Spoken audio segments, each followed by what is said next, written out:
My name is Dr. Mohmand Alhaji Garba. I am from Bauchi State in Nigeria. Started having a problem in my left hip as far back as the year 2010.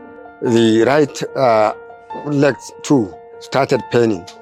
And when I consulted physiotherapist, they advised that I should undergo a hip replacement surgery.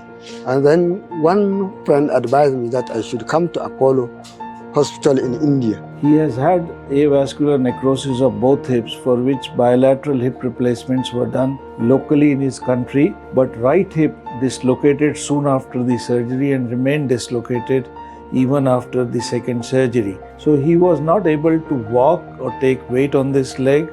The leg was short and painful. Where I met the doctor who took the history of the case from me. Thereafter, he directed for some tests to be conducted.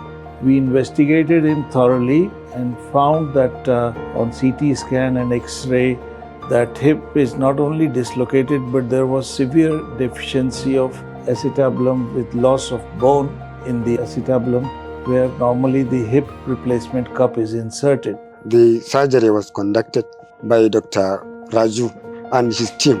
Pre-operative planning was done using 3D printing, and we did virtual planning as well as we printed 3D model of his hip. And you can see that there was severe deficiency of bone in the acetabulum where the cup is inserted. And hence surgery was done under general anesthesia, and we could achieve good reduction and stability of the hip joint by using a special cage and allograft, that is a graft from bone bank, and these were fixed with the screws, and then the hip replacement prosthesis was put in.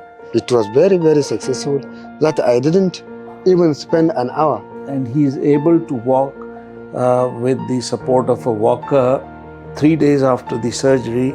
Dr. Raju is outstanding doctor. Well, Apollo Hospital is excellent to say, because right from the building, the neatness of the hospital and the equipment in the hospital are fantastic. He is overall quite happy and grateful to us for all the treatment that has been provided to him.